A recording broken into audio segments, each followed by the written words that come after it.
Ma routine du dos, ma routine gainage, ma routine santé. C'est parti pour une petite séance de HIIT en 3 mouvements enchaînés. Allons-y. Aujourd'hui, petite séance de HIIT sous forme de fractionné avec un travail global au niveau des jambes, au niveau des bras et puis surtout sur la sollicitation de la sangle abdominale avec un gainage devant, derrière, gainage antérieur au niveau du grand droit, au niveau des obliques, gainage postérieur au niveau de toute la chaîne paravertébrale et la partie musculaire des jambes, quadriceps, ischio-fessiers. On va voir ça avec une évolution dans la difficulté. Tout le monde peut faire en fonction de sa capacité et en fonction de sa forme du moment.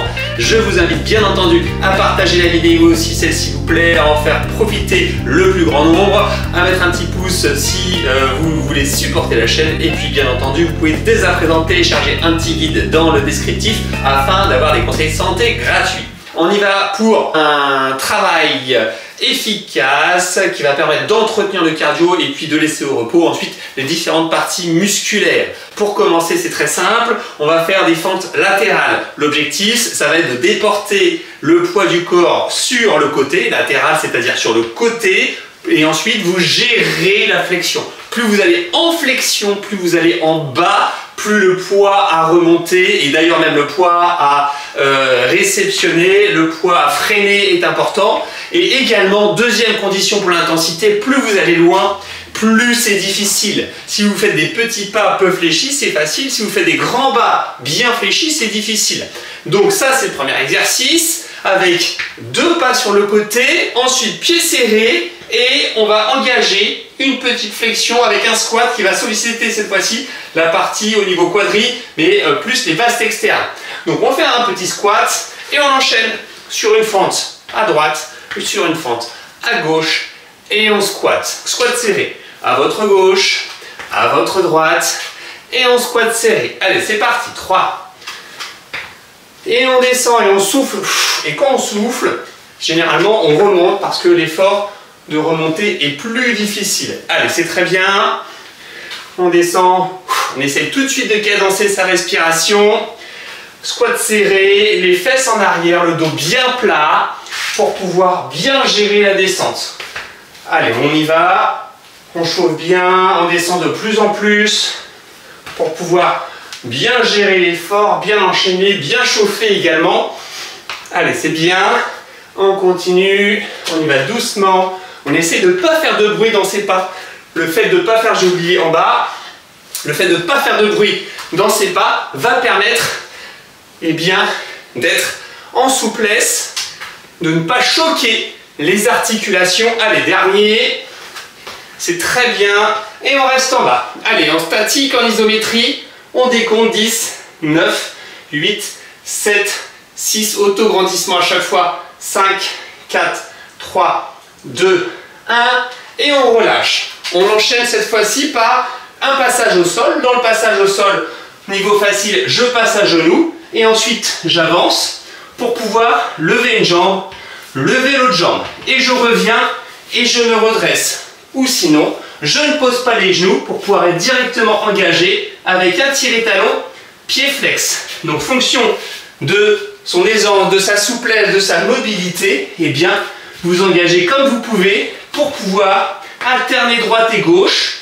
à la vitesse que vous le souhaitez également pour pouvoir ensuite engager le gainage devant dans cette manière-là et ensuite derrière en accentuant justement l'effet recherché au niveau dorsal. Allez, c'est bien. Et on tire et on revient. On prend son temps, on peut passer à genoux, on y va doucement, on peut se mettre sur le dos des doigts pour ne pas trop subir. Et puis plus vous allez engager vers l'avant le poids, plus ça va être difficile de maintenir le cylindre. Allez, c'est très bien. Encore 3. On pense à bien respirer, à bien souffler. Encore 2. C'est très bien. Vous voyez, un gainage total. On essaie toujours d'être dans l'autograndissement. On contracte les fesses, le périnée, le dernier. Allez, on tire bien droit. Pied flex, c'est très très bien. Et on revient. On est reparti pour une deuxième série. Fente, fente, flexion, fente, fente, flexion serrée. Allez, c'est bien, on reste toujours bien droit. On veille vraiment à la qualité de ces mouvements, à l'exécution. On paramètre l'exécution, on maîtrise l'exécution du mieux possible. Et on pense toujours à bien souffler. Allez, c'est très bien. La moitié. On peut engager encore plus. Hein, vous voyez, les fessiers sont très très recrutés dans ce mouvement. Allez, c'est très bien, on continue. Encore 3. Pense à bien respirer. 2. Dos toujours bien plat. Et le dernier. Regardez mon dos, les fesses. Auto-grandissement, stabilité. Allez, on reste en bas. 10, 9, 8, 7, 6, 5. Ça chauffe, ça tremble, c'est normal. 4, 3, 2, 1. Passage au sol. On y va et on lève. Et on revient. Allez, 2. On souffle bien. C'est très bien. On prend son temps. On maîtrise vraiment les mouvements. C'est fondamental. Pied flex. Bien, bon engagement au niveau des coudes. Bon engagement au niveau de la ceinture scapulaire également. Hein. On ne subit pas, on pousse dans les épaules. Notamment avec la ceinture. La fatigue. Qu'est-ce que j'ai dit? La ceinture. La fatigue qui s'invite. Hein. On engage vraiment dans les épaules. On est très réactif. On repousse le sol. Allez, c'est très bien, on continue. On est vigilant. On gère son effort. Si c'est difficile, on ralentit le rythme. On peut passer au sol. On peut moins engager vers l'avant.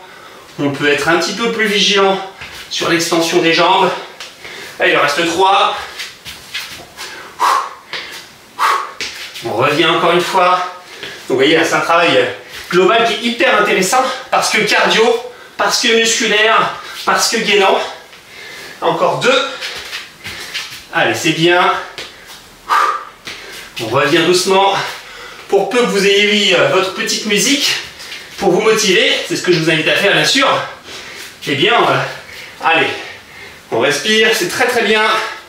Dernière série, 3e série, c'est parti. Allez, on donne tout ce qu'on a. Voilà, mettez-vous de la musique, ce qui vous plaît, le tempo que vous préférez, le type que vous préférez, pour pouvoir rester motivé, ambiancé et surtout appliqué dans vos mouvements.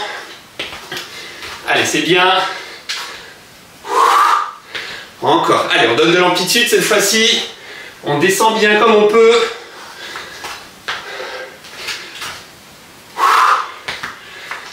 On peut sauter, hein, bien sûr. Ceux qui veulent sauter peuvent sauter. Et puis, beaucoup ne peuvent pas, ne peuvent plus ou ne souhaitent plus. Donc on est vigilant, voilà. On serre les sphincters. Allez, encore 3 me semble-t-il.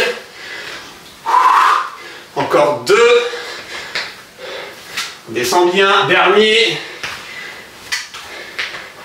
Et on reste. Allez, on maintient, pieds serrés.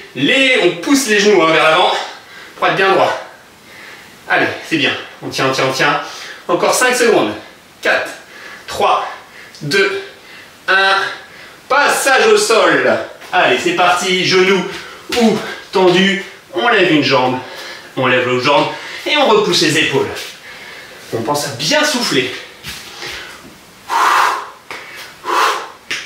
Allez, on revient. Excellent. Encore 8. Allez, on s'applique. Le dos bien droit. Les épaules bien repoussées. On est vraiment dans l'intention. Il vaut mieux en faire moins, plus doucement, mais plus appliqué. Sachant que quand vous êtes plus lent dans vos mouvements, bah, ça demande plus de contrôle, plus de force en fait. Hein. Donc c'est très très intéressant également de ralentir les mouvements. Allez, la moitié. Allez, on tient. Si c'est difficile, on fait des plus petits mouvements, plus lents. Au sol, on fait ce qu'on peut. On pense toujours à bien souffler, les épaules très actives. C'est très bien. Allez, encore 3. C'est très bien. Encore 2. Pied flex, on pousse, on est actif. Toujours l'autograndissement, pensez à votre colonne, pensez au périnée, pensez au nombril. Plaqué contre la colonne. On reste. Allez, on reste en planche. Pour ceux qui ont encore un petit peu de jus, vous restez avec une jambe tendue. Les autres, 2 jambes au sol. Les autres, les genoux. Les autres, quadrupédie, ou ça peut être quadrupédie et une jambe plus ou moins écartée en fonction de la difficulté. Recherchez, on change de jambe pour ceux qui ont la jambe en l'air. On maintient toujours, on est actif dans les épaules, vous voyez, on est toujours assez. On maintient encore, on respire et on revient. Excellent. On souffle, on récupère et puis on va en profiter directement pour faire 2-3 mouvements qui vont permettre de se soulager, d'étirer un petit peu toute la sollicitation abdominaux-lombaires bien sûr, et puis les cuisses, hein, vous sentez bien les cuisses, les fessiers notamment sur les fentes, hein, ça travaille beaucoup les fessiers qui sont le relais des érecteurs du rachis avec les ischios, les fessiers bien sûr et les lombaires, la chaîne postérieure globalement, hein, ce qui nous maintient, ce qui nous érige, ce qui nous permet une bonne tonicité de la zone. Allez, on reste au sol, les pieds écartés, soit pieds flex, soit pieds ouverts, et ensuite on essaie de venir s'asseoir entre les talons, les mains loin devant, et ensuite on essaie de grandir cette colonne un maximum. Ça tire au niveau des omoplates, ça tire au niveau du milieu bas du dos, partie dorso-lombaire et lombaire également. Respiration un petit peu plus ample pour permettre de bien cadencer, bien ventiler, bien récupérer de l'effort précédent. C'est très bien. On revient. Cette fois-ci, on va être actif au niveau de la partie avant. Et on vient mettre, sans subir au niveau des épaules, on pousse dans les épaules. Et on vient mettre une légère cambrure. On essaie de bien relâcher le bassin pour aller vers le haut et vers l'avant. Donc là, ça sollicite beaucoup au niveau des épaules. Si c'est trop compliqué, cette position, vous pouvez la faire sur les coudes, en posant le ventre. Et en cherchant ensuite à aller vers l'oblique haute avant d'abord et en haut après. Pas d'abord en haut, c'est d'abord en avant et ensuite en haut. On est vraiment tonique là aussi dans les épaules, les coudes. On essaie de décontracter la colonne au maximum et les fonctions de vos possibilités bien sûr. Hein. Encore une fois, hein, faites confiance à vos sensations, le corset, ce qui lui fait du bien, faites-vous confiance. Du moment où vous recherchez la mobilité, à chaque fois de manière abouti, j'allais dire, sur vos limites physiologiques. Et on revient doucement en poussant dans les mains et les épaules. On peut chercher ensuite à écarter un genou vers l'avant, l'autre jambe vers l'arrière. Et ensuite, on va aller du côté du intérieur par rapport au genou avant. Voilà. On donne ça. Donc là, on est dans l'ouverture. Au niveau partie antérieure, cuisse, hanche droite pour ma part, et puis un petit peu adducteur, et puis la paroi antérieure aussi. Hein. On revient de l'autre côté, même chose, une jambe devant, une jambe derrière, et on se laisse aller doucement pour ouvrir, étirer la paroi abdominale, la hanche. Donc vous gérez en fonction du poids et de la pesanteur, du roulement aussi, il y a un petit tangage effectué sur la position.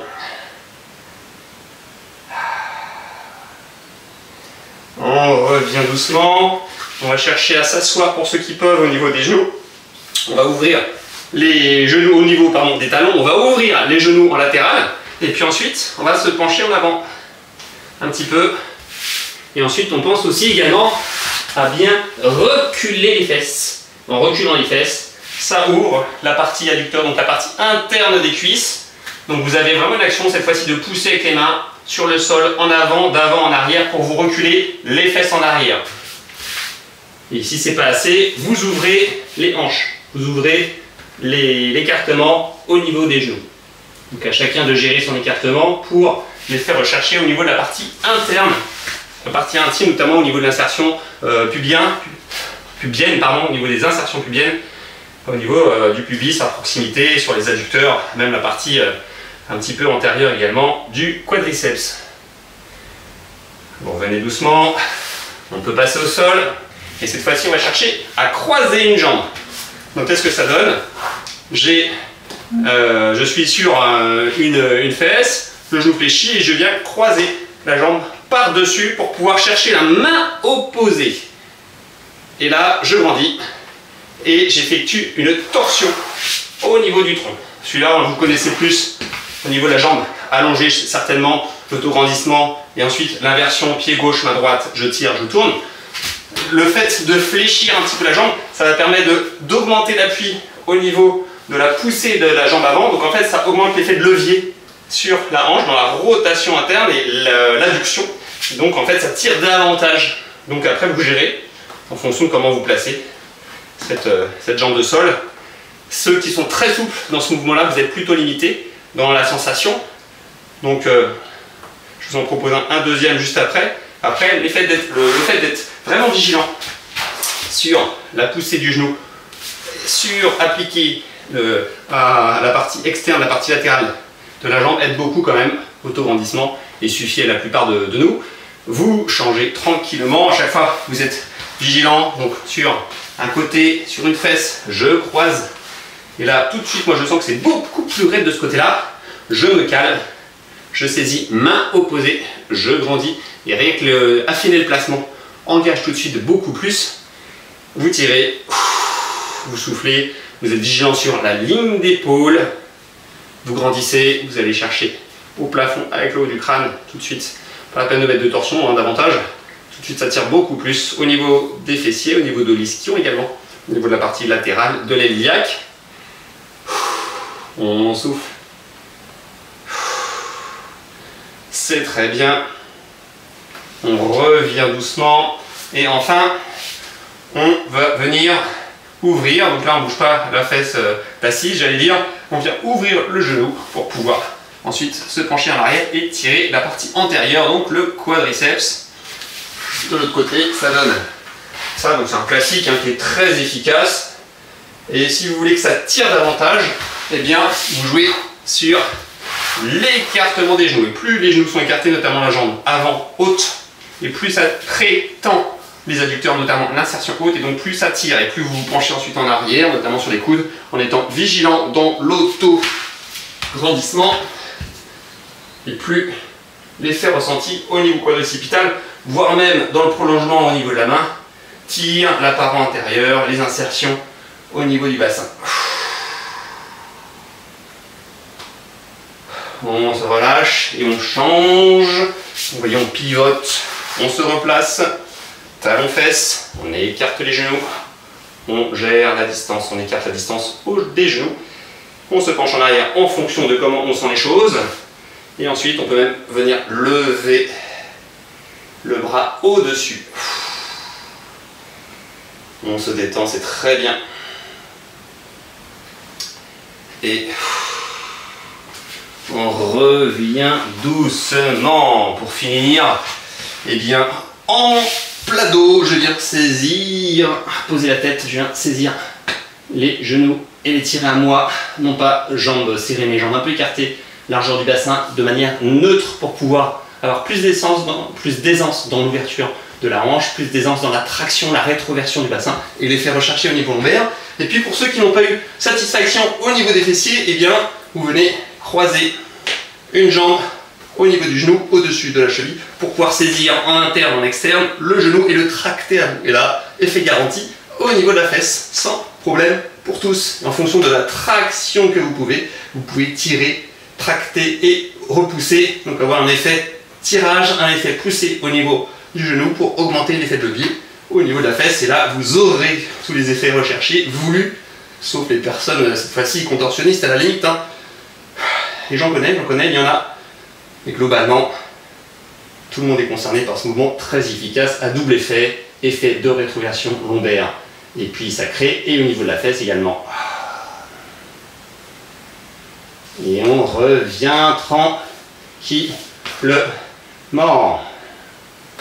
On peut s'allonger, paume de la main vers le haut. On se décontracte.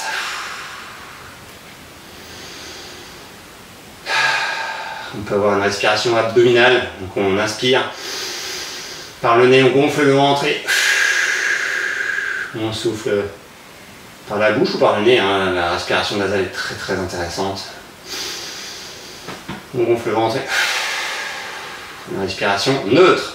Donc une excellente routine de mobilité, une excellente routine sportive pour une sollicitation abdominale, renforcement du dos excellent, sollicitation de la ceinture pelvienne, des quadris, des ischios, des fessiers de manière totale, avec une application, une adaptation à votre niveau, à votre forme également. Et puis bien sûr à répéter pour pouvoir progresser.